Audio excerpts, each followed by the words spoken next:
Hello guys, welcome back to this channel. In today's video, I'm going to show you how to craft the Tidal Seashell Ergonomic Chair in Heartopia Colorfuls event.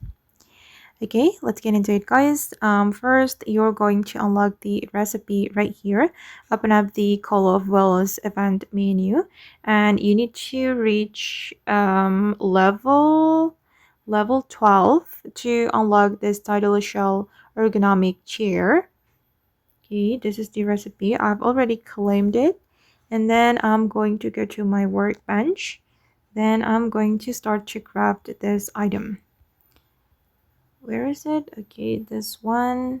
And we need ore, branch, and also pearl oyster material pack. I'm going to craft it. Okay, I've just made the Tidal Seashell Ergonomic Chair.